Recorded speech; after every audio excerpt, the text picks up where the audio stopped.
Hey, welcome back to Scar Stories. My name is Nicole Golden. I am the host. And if you haven't checked out my website yet, please do. It's NicoleGolden.org.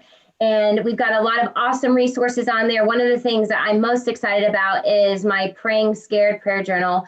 And so if you enter in your email address, we send it to you for free. It's 7 days. It's awesome. So make sure you check out NicoleGolden.org, and all the other Scar Stories are available there, as well as on SoundCloud, Apple Podcasts, YouTube, Instagram, Facebook. The list is endless. So anyways, I'm super excited about our guests today. These are some of my best friends, Justin and Rachel Elam. They are on staff at the church my husband and I serve at, Centerpoint Church.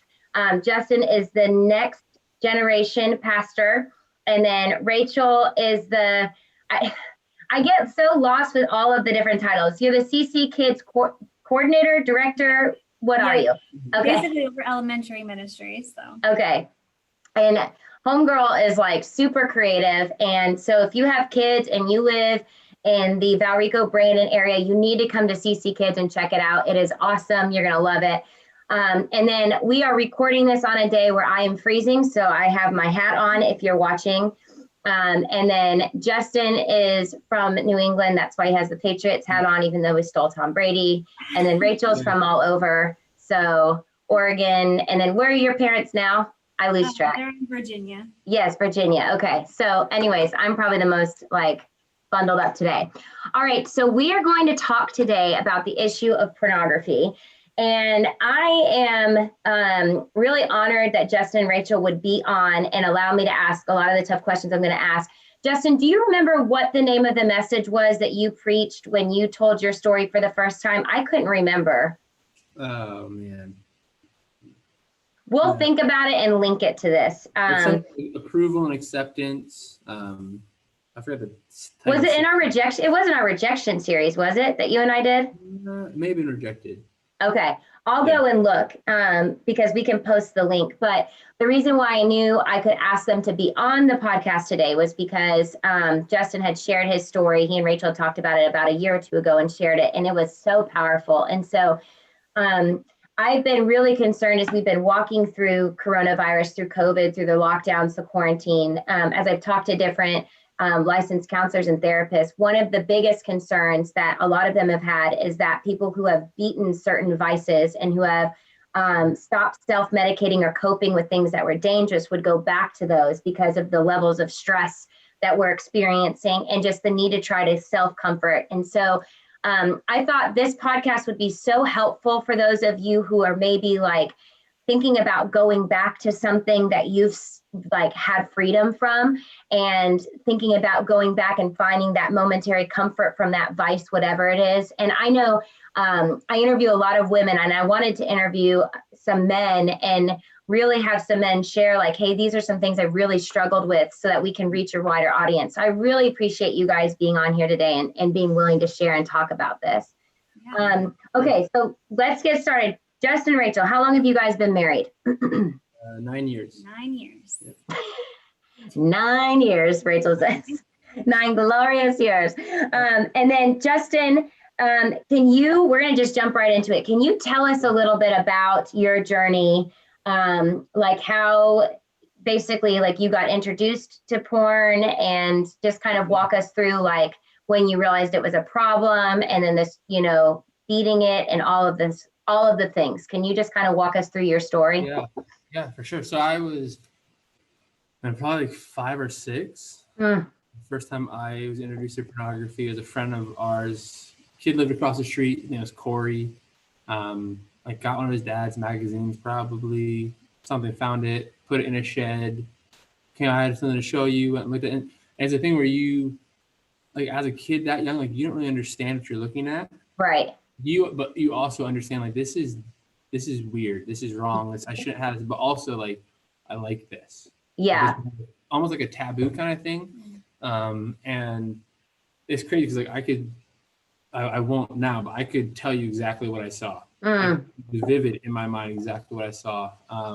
But growing up, as I did, it was we didn't have smartphones. We didn't have tablets. Our family computer was my dad's work computer. Yeah. And you can't get porn unless you're 18 at the gas station or wherever. So Growing up, it wasn't really accessible. But one thing that was, I think this is especially important for parents to understand, is sexual scenes in movies. Doesn't like, and I'd even say like the sexual agenda of our time, if you will, is really aggressive. And it's not just, like people consider pornography like, well, paid hardcore actors and actresses that are in movies and on websites, but it is all over the place. Yeah.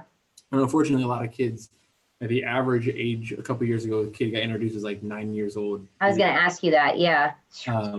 But so growing up, like, porn wasn't really readily available, but having movies in the house that had sexual scenes in them, that was the stuff that I would use to look at.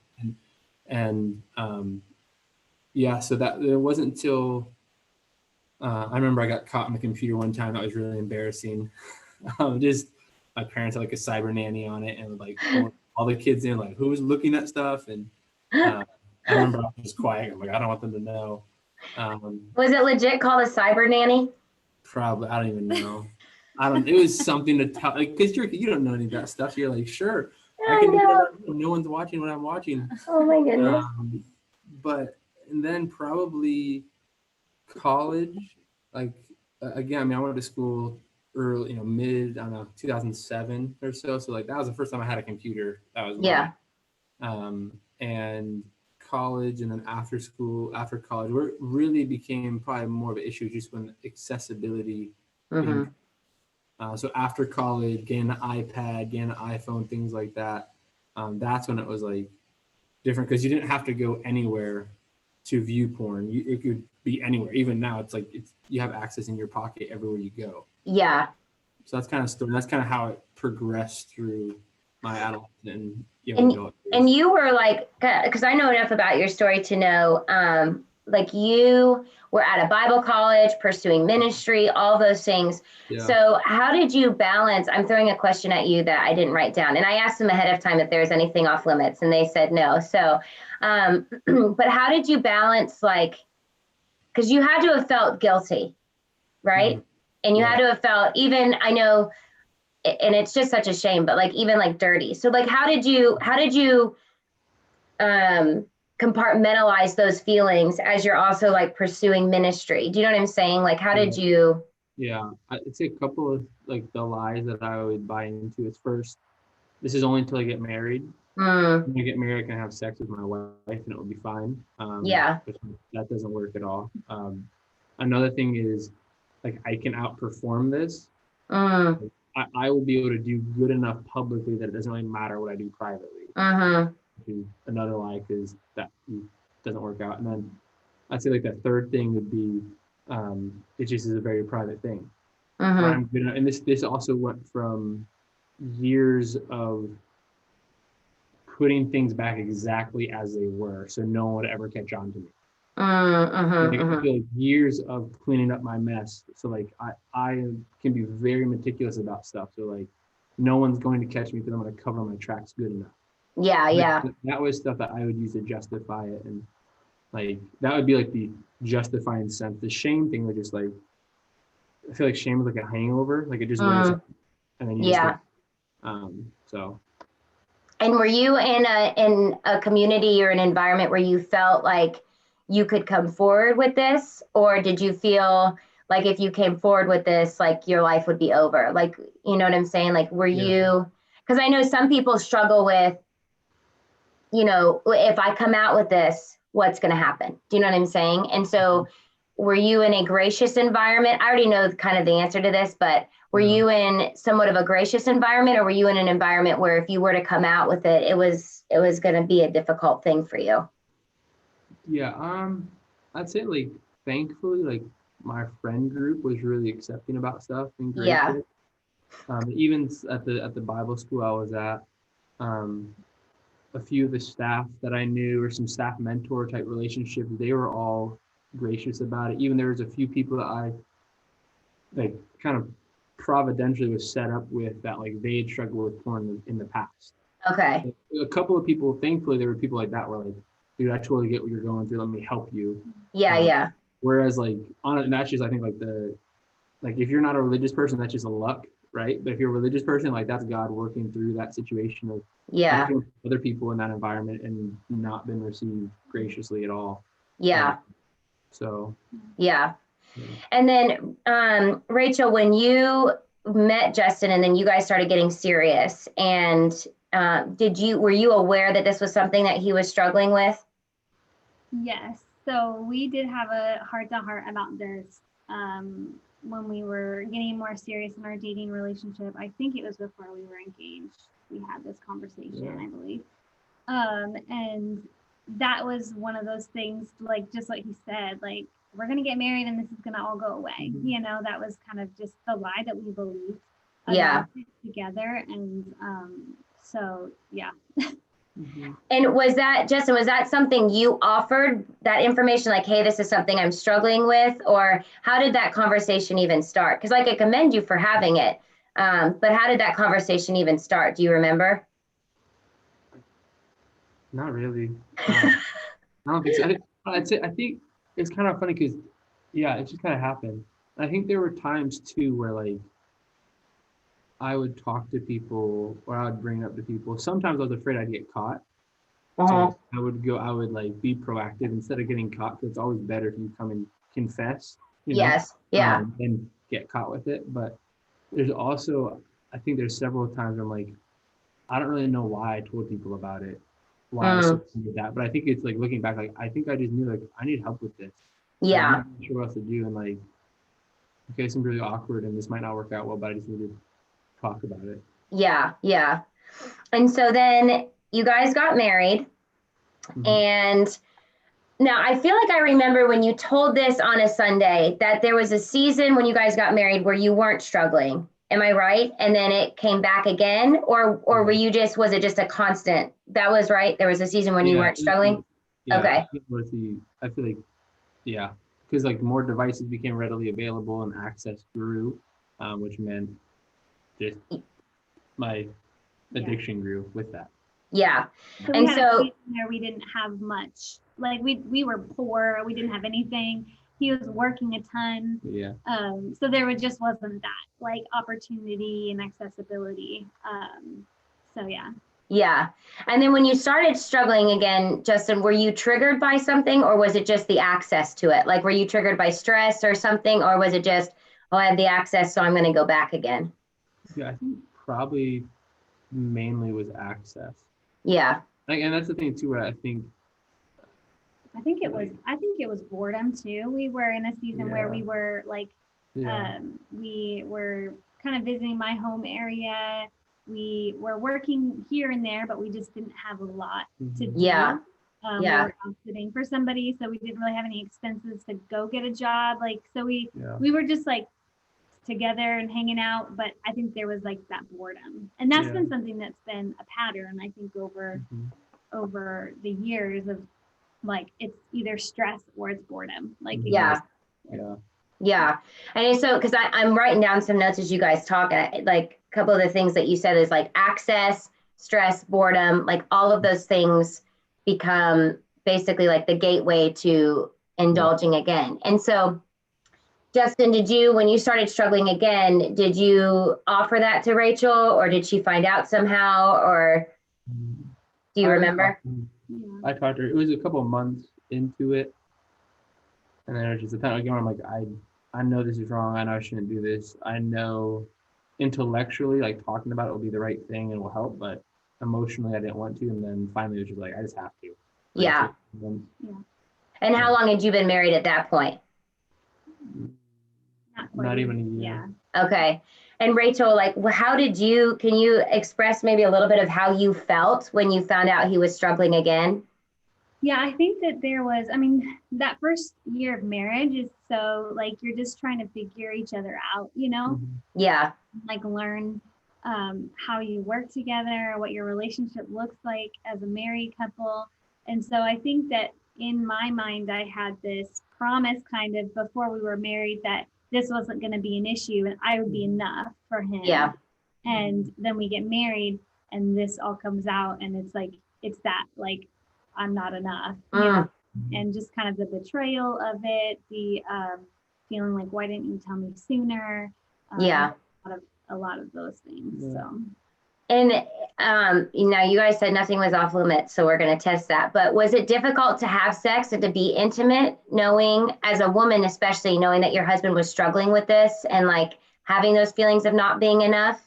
I think, yeah, there were definitely those times. I think for me personally, this is not for everybody, but I can struggle with insecurity in a lot of ways. And so I think I felt like shutting myself off from him it just made me fear that it would get a lot worse. Okay. And I don't know necessarily that I did that for the right reasons. I think I did more out of fear and insecurity than this is the right thing to do. Yeah. So yeah, I think that but it definitely, like, while we were still having sex, there was definitely not the connection. Yes. Because there wasn't that like feeling, Yeah. And I think that's something that, like, it's so funny. So like one of my favorite TV shows is Friends, right? And like, I know you love it too, Rachel, not Justin. Justin can't get into it. And so I'm wondering why he and I are still friends. But like, I love Friends. But it's funny to me because porn is a regular recurring subject on there, where it's just normal. Like, I think in one of the episodes, Monica buys Chandler a videotape of porn for Valentine's Day. It's just, and so it's always bothered me because I'm like, this is putting in people's minds that this is something that's normal, that we should just allow men to engage in. And now it's become a really big issue with women. It used to be something that we thought was just for men. And it's same with eating disorders. It used to be something we thought were just with women. Now we're finding out men are like, their numbers are growing, where they're almost the number one gender to die from an eating disorder because it's been so ignored. And so we're seeing these vices that we used to think were gender specific. They're not anymore. But pornography creates such insecurity in the relationship. And yes, it's betrayal and this feeling that like, I can't measure up. And so then the person who's engaging in it is feeling the shame. The other person's feeling betrayed. And it's just, you nailed it, Rachel. Like, there's no oneness. And sex is such an intimate thing because your two are becoming one. And so all of those feelings are getting in the way of the connection. So Justin, go ahead. I'd say even on that, something that has helped us a lot, or helped you a lot, is like the understanding of like pure intimacy cannot satisfy impure desire. So like, even like with Rachel, she could offer herself to me twice a day, every day of the week. And in my mind, like, well, like that was a lie of, when I get married, it's going to solve this. Like, when that's a right, pure desire. What I want is something that's not, like, you can't, it's like, you can't use celery to satisfy a cheeseburger craving. Like, celery, that's a bad example because celery is not that good. But I think like, we got you though. We're with you. That's the thing that's helpful to even, it doesn't fix everything, but to understand. We even share that with other couples of like, it's in a way like, you are not enough because what I want is not right. You cannot satisfy that. And I need to change my desires so that I desire what you have. And we need to work together in that. So say that line one more time. Pure intimacy cannot satisfy impure desire. That's gold right there. That's an Instagram post. That's gold. So that was something that hit me early on when we were working through this. Help. Like, I just realized like this, I can't satisfy that, so it's never going to be me doing more and more to finally fix this. It's going to be him having to go through and do the work to like get past that. So I can say this, the last thing I'll say on this is like, no, you're fine.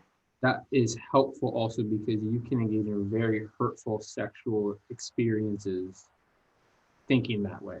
Yeah. I listened to a guy at a ministry helping people with porn. He said, I'm talking to 15-year-old kids who say, so like me and my friend tag teamed a girl at a party and she's crying, and then we're psychologically messed up from it because we thought that was normal.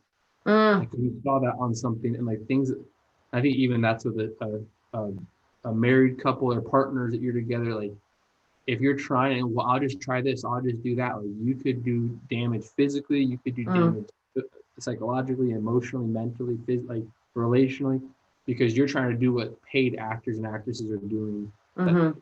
Like it's just, I feel like you're gonna hurt yourself a lot if you just start trying to duplicate what you see on a screen. And I think like, I mean, so we are in such an overly sexualized culture. And so I think there's two sides of the same coin. There's what you're saying is that, you know, we just go wild and we engage in everything, and out of trying to satisfy something that's much deeper, and out of trying to satisfy something that's wrong in us that we can only truly fix through Jesus Christ, but we're trying to satisfy through sex. And then there's the other side of like, God ultimately created sex and it's beautiful. And when you are engaging and exploring it within the confines of how he created it, it's awesome. And I think sometimes, especially in the Christian church world, so if you're watching or listening to this and you're not a believer, you're going to resonate with this. But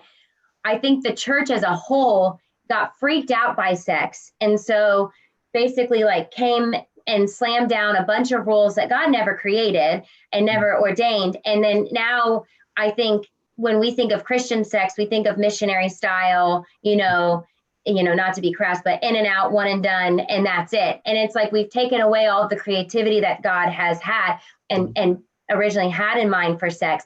But I think, Justin, you're exactly right. There has to be communication within the marriage. And one of the things Bryant and I have found is like that's built our intimacy as we've talked about sex. And as we've, I had to heal because I came from an environment where it was just, evil, evil, evil, evil, evil. You're married, fine, And so for the first year of our marriage, I was like, this is evil. I can't enjoy this. This is only for the man. That's literally what I thought. This is only for Bryant.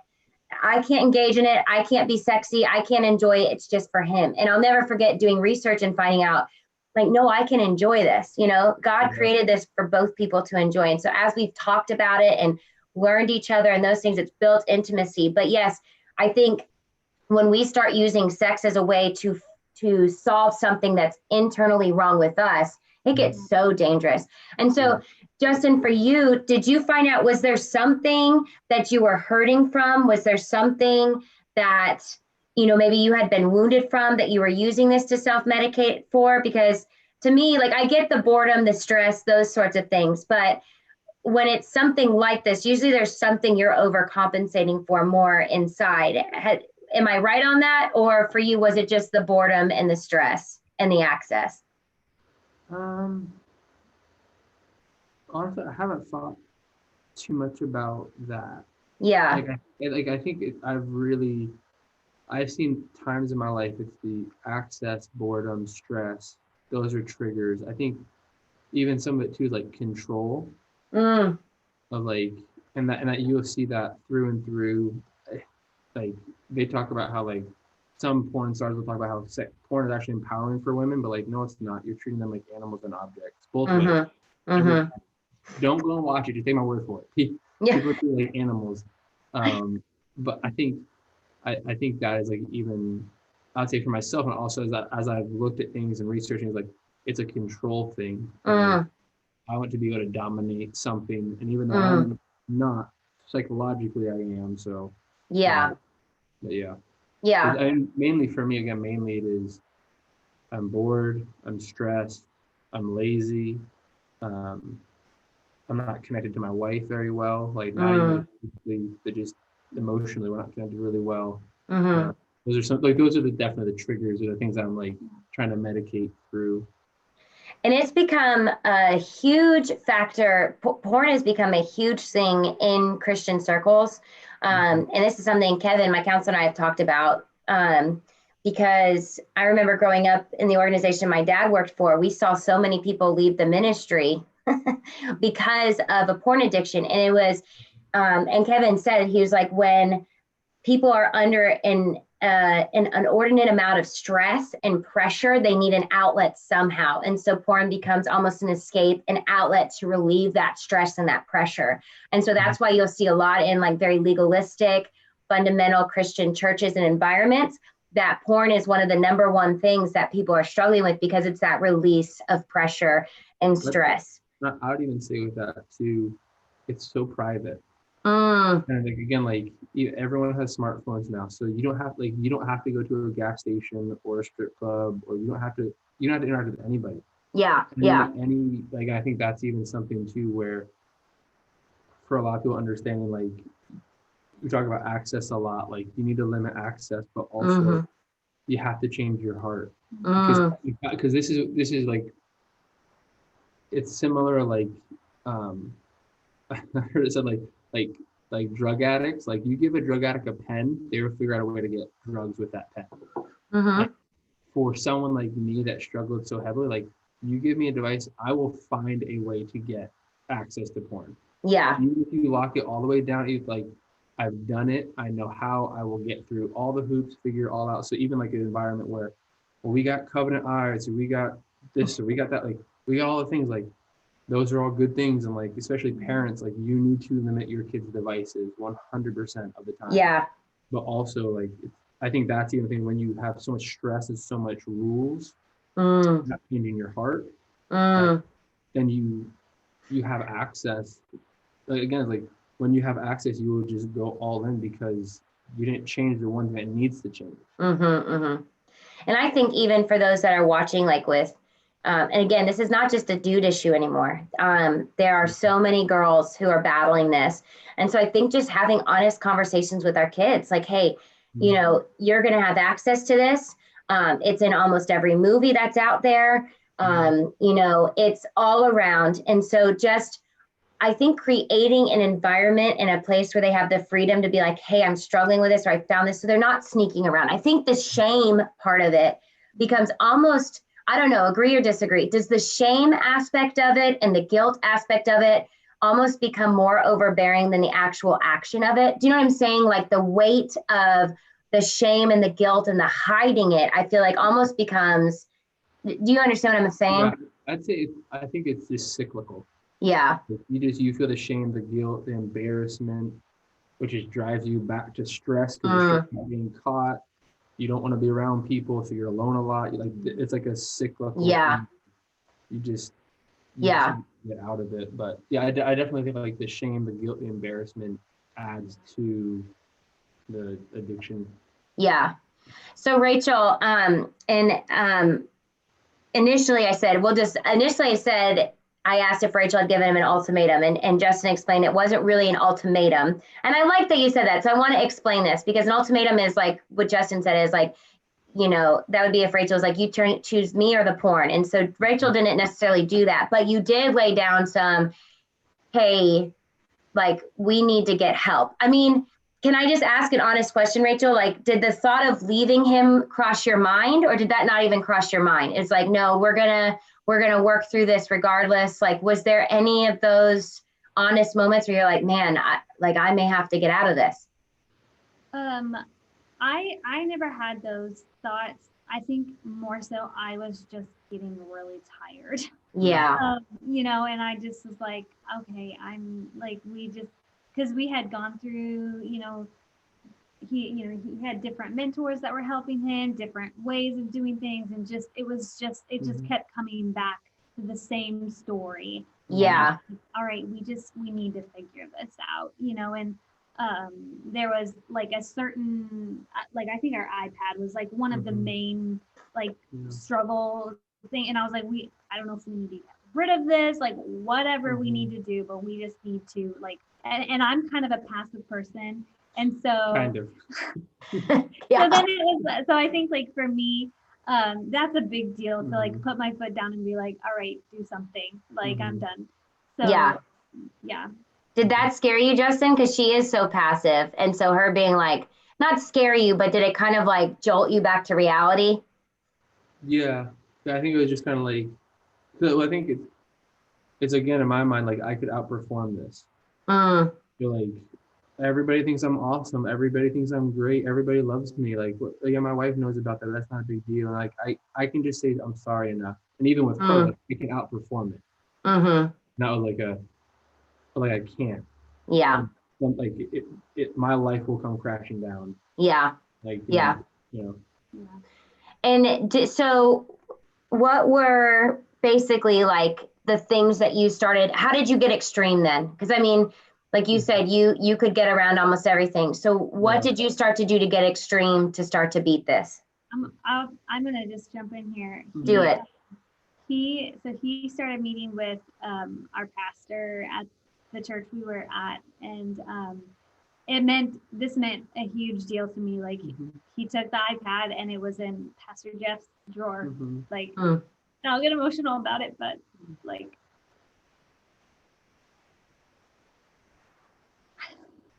oh, I'm gonna cry. When you cry, it makes me cry. Good grief. Like in that moment, I knew he was putting me over that. And it was a very very God ordained, because our pastor, he just came about it in a very different way than anyone else. Like everybody was up to this point was like, discipline, do these things, follow this plan, all of these things. And I feel like he just like saw Justin and saw us and like came about it from a very like relationship way. And it, like, I would say, while there's been some bumps in the road since then, like that was like the major turning point. Almost like he wasn't looking at Justin seeing the porn problem. He was looking at Justin seeing Justin, and like Justin's hurting. Like this is a man who's hurting and needs a friend and someone to walk alongside with him. I love that. Yeah. I love that. Even she said this is another post-worthy thing. She said last night, we were talking about this, preparing for it, and she says like up to that point, it was like the discipline will lead you to a relationship with Jesus that will help you fix this. And at that point, it was a switch where a relationship with Jesus will lead you to be disciplined to change this.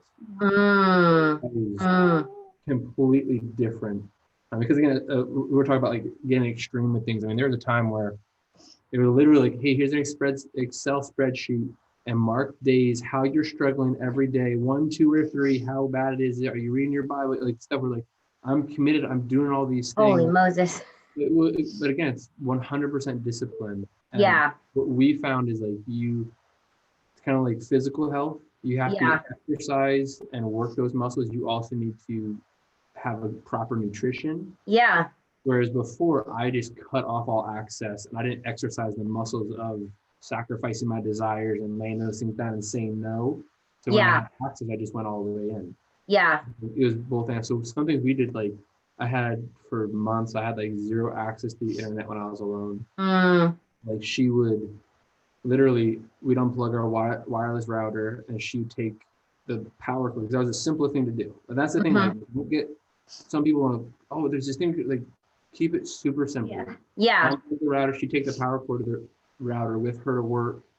So I had no access to internet. I got rid of my iPad. I had a LG. I was gonna say, did you get a flip phone? No, I didn't have a smartphone at that time. I actually didn't have one, so I didn't need to have one for months. And I was checking with her and some mentors, like, do you think this is an okay thing to do?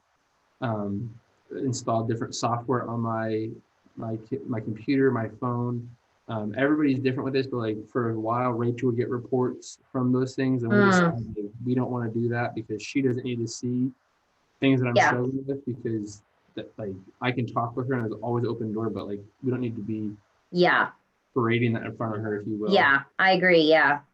So yeah, I think those are some things, just limiting, but again, limiting acts, but then working on those spiritual muscles of really trying to follow after Jesus and love him. Those are like some of the things that we did. Well, I think Bryant says it all the time. He says like God can change a heart before he changes the behavior. And I think we get it wrong when we try to change the behavior, like just like you're saying, without changing the heart. And I do love that you said like it's keeping it simple, because it's so funny so Bryant joked about this the other day in his message, but like we get the phone calls when people are like spiraling out of control. And usually when they're telling us how they got there, we're like, in love, you're so dumb. You could have so easily avoided this. You know what I'm saying? Like, just don't drink that last drink, or, don't get on your phone, or don't wake up in the middle of the night, or, you know what I'm saying? Like, or just stay in bed, like there's just all these different things. It's like, this could have been so avoided with just really simple decisions, and just extra guardrails.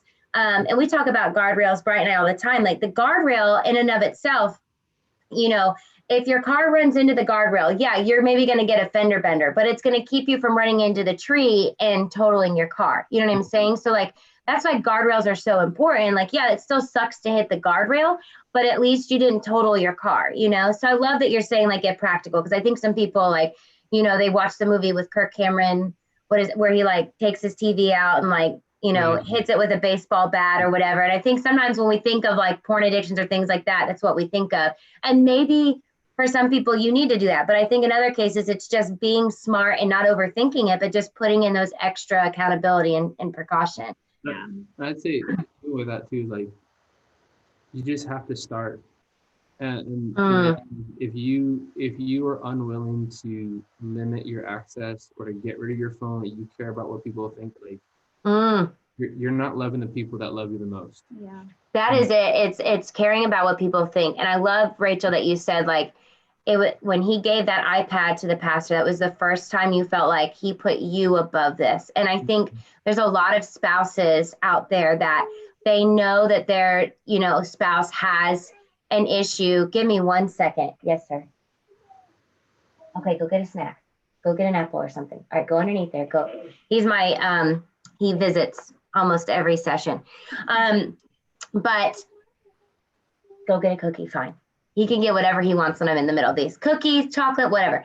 Oh, dang it, I had a really good point. And then the cookie just interrupted it. Oh, but I think sometimes when spouses, you know, when there's been an affair or an addiction or whatever, yeah, the spouse is like begging for that person to get healthy, you know?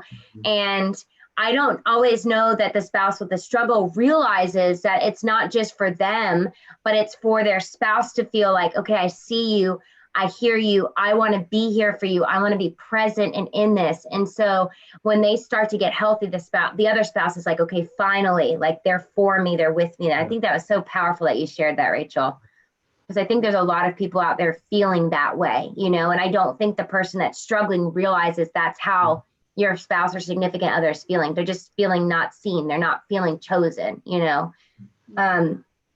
And again, I think it's super easy. I mean, you gave your pastor your iPad. It was such a simple thing. And yet for Rachel, it was so monumental. And Brian and I see this in relationships a lot of times. It's like, listen, just get off social media. Like your spouse just wants you off social media. Just get off social media. That's a really easy thing to do. And your spouse, you will win so much emotional and relational capital with your spouse just by doing that, you know, or just get a flip phone or just get serious. Don't care what other people think, you know, and do what you need to do for your relationship, your marriage, your family.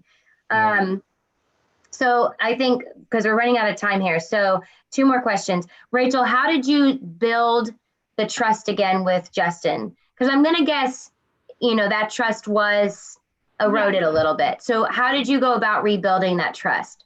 Well, how did he go about rebuilding the trust? Yeah, well, a big thing was like we went to some pretty intense counseling for a bit together. And that's a big deal, like just being in counseling, being able to kind of hear from the outside, like seeing you like for who you are from the outside, and being able to kind of walk through that. Through that, I think that my perspective was adjusted in the fact that like, this is not a battle of him against me, like the enemy against us. And so being able to kind of be that support as he's fighting this, like I always go back to like thinking of when Moses and Aaron are like, that story of when, you know, there's a battle and he's got to hold up the staff battle like, for them to win. And every time his arms fell, like they started losing. I love that. Had people that came around him and just lifted his arms up. And like we all go through seasons and different things, and this is just one situation where it was like my role in this is to lift his arms up as you know, and it's hard to get there, and it takes time, and again it takes counseling, and it takes healing of your own heart. But like I think that's the biggest thing, is recognizing like it's not him against me. like it's the enemy against us, and like we are fighting this battle together. And I think through that you can build that trust together again. So yeah. And Tim Keller writes an incredible book, The Meaning of Marriage, and he has a whole chapter in there. I remember it's life-changing for me because I think when our spouses are struggling, we feel like it's a struggle against us, and it's not. It's an internal struggle. And Tim Keller has a whole message about how our sole purpose in the marriage or the relationship is to make that other person better, to help them become, if we're believers, more like Jesus Christ. And when you switch that perspective of like, okay, they're not fighting against me, they're fighting against, what Romans says, everything out in the world.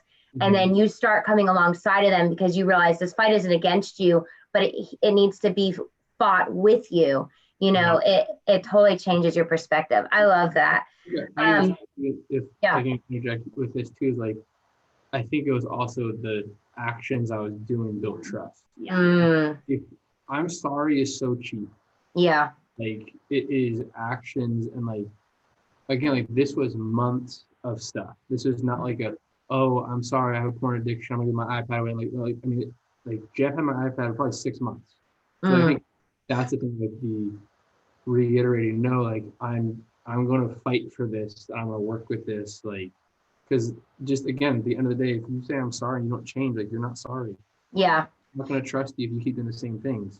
Was it like a 2 steps forward, 1 step back thing for you? Or was it, I know you're very like, when you make up your mind, boom, you're like Bryant, you're all in. But was there, initially in those first couple of months, did you take any steps back?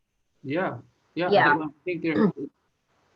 I think there's reality too. Like I want Jesus to take this away, but I don't think he's ever going to take it away. I need to figure out how to love him and love my family while having a dormant porn addiction, a previous porn. I don't know how I'd phrase it, but like, I think there's a degree like the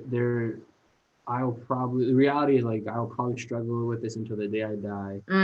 I struggle with different, and that's where again it goes back to like I gotta choose daily. So, a friend of mine said, bottom line, you just gotta love Jesus more than you love porn. That's just end of day is what it is. Yeah. Yeah. And I think like that perspective is so good because I think sometimes like, when we've struggled with something so heavily and then we go through a season of victory, we're like, oh, we're set. And then we let all these guards down. Yeah. And then, we go through a season like coronavirus where we're home all the time. We have nothing to do. We have access to everything, or, we go through a season where there's really no reason, we're just feeling down or things, we lose our job or we're frustrated or whatever. And all of a sudden, it's almost like we're shocked that we're struggling with this thing again. And then here comes the shame, here comes the guilt, and here comes, Or we have 3 kids. Or your wife has a baby, you can't have sex for 6 weeks. No, this is real. Yeah. I think even so like that too, understanding the psychology, like the physical makeup of your body. Yeah. In particular, of like legitimately not to be graphic at all, but like you need to have a release of some kind. Yeah. Well, way to end it was so awkwardly. I'm just joking. No, but you're exactly right. I know. I think these things need to be talked about because you're right. I mean, I think mutually too, like us knowing that together. Yes. So there's just gonna be times like, hey, I just need married people time. Like, well, and here's what's so funny. So I remember when Brian and I first got married, a friend of mine was talking about how she and her other married friend were keeping each other accountable to have sex with their husbands. I should add that in there, to have sex with their husbands. And they had spreadsheets about like, and they would mark it every time they had sex to make sure they were having sex. And I was like, that is horrible. Like you have to like write down when you're having sex with your spouse, like that to me. But then we started having kids and life started getting crazy. And I was like, gosh, if you don't have it planned, 2-3 weeks go by and it's like, whoops, And so one of the things Brian and I have instituted, and I'm not going to tell you what day because it gets awkward, but we have a sex day. And so we get our kids to bed early. And one of the reasons why we do that is because they need sleep, but then also like we just need that time. And so we get them to bed obscenely early, I know. But and we pour ourselves a glass of wine, go out on the back porch, we talk, and then we end up having sex. And it's so nice because we know that day we will have uninterrupted time to communicate and then also to just be together sexually. And it's taken a lot of pressure off throughout the week. So like if a moment arises where like he wants to have it and I'm just too tired, it's not like I have to muscle through it because I know, I almost told you what day it was, but I know this day is coming, and vice versa. If like I'm wanting to have it, because like for me as a woman, like it takes me so long to like unwind that like I'm sometimes ready to go at like 11, 12 at night, and Brian's like passed out, right? So it's kind of funny how it goes. But anyway, so we know we have that time, and then if it happens above that. But one of the things that we've really started talking about during our wine night is just our sex life together. And like I think like Brian always says, I'm getting made fun of by people all the time. It's like, all you like to do is talk about sex. But I'm like, nobody's talking about it. So I feel like because nobody's talking about it, then, we have all these secret things and everyone's wondering. But, having those conversations, what do you like? What do you not like? What do you want to try? Like, I think that's something the church has done so bad with, is like within the confines of how God's created it, you can be creative, you can have fun, have those conversations, or plan ahead, realize when you're going to have a baby. And, those last 2 weeks of your pregnancy and you're so large, you can't even, make it work functionally, and then those 6 weeks after, like, what are you going to do? How are you going to work through that? How are you going to honor each other during that time? Having those conversations. So I think that's so good. All right. So last question, because then we've got to roll out of here. This is going to be one of our longer ones, which I knew was going to be. So Justin, you have 2 minutes. What would you say? And Justin wanted to include this question, and I thought this was an awesome question to include. What would you say to someone who's struggling right now with porn, or who is in relationship with someone, whether that's spouse, boyfriend, girlfriend, parent, child, whatever, who is struggling with porn? What do you want to say? What are your parting words to those people? I'd say like porn is a master and freedom is possible. It might not feel like a master, but it will own your life. It will eat your lunch. It will ruin everything you hold dear. Not even from like a pastoral perspective, but just you can find professionals in the marketplace that lose their job due to porn. It will destroy. It is not a hobby. It is a master that you will serve. I got to write this down. Not a hobby. And I'd say you got to fight for your life, and you got to, especially, I feel like you get emotional. I get emotional thinking about this. Like, you got to fight for your kid's life. Like, the sexual aggression in our society is so powerful. Like, you have no idea, especially for people, I'd say over 40 who did not grow up with the digital age. Like, it's some of my story, but like, do not trust your kids with their devices. Yeah. Lock that junk down, because it will eat them. And you'd be sick to hear what elementary age kids are aware of. And I'd say fight for your life. Be willing to lay everything down so you can find freedom. That would be the biggest thing. And I'd also lovingly and graciously ask somebody if they have something to talk to you about. Ask your kids. Talk to your kids. Be in alliance with them.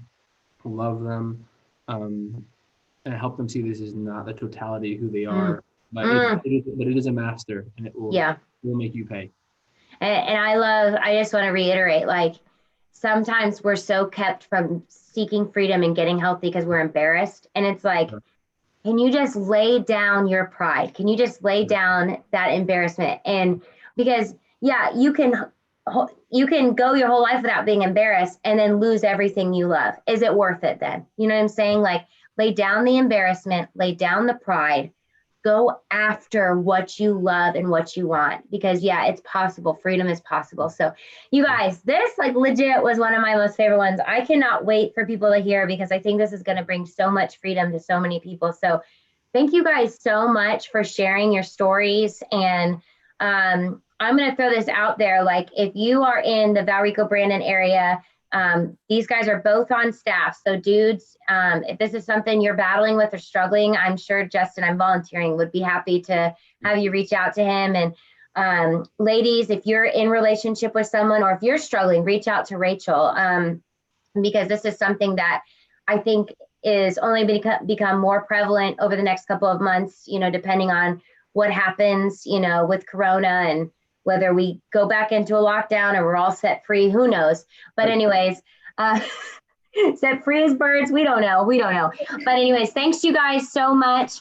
Again, make sure you check out the website, NicoleGolden.org, and then check out CenterpointFL.org for Justin and Rachel's information there. And if you guys need anything, reaching out to the pastoral staff. But we're so thankful for all of you. And Justin, Rachel, thank you. And I hope everybody has a great day. Peace, fam. See ya.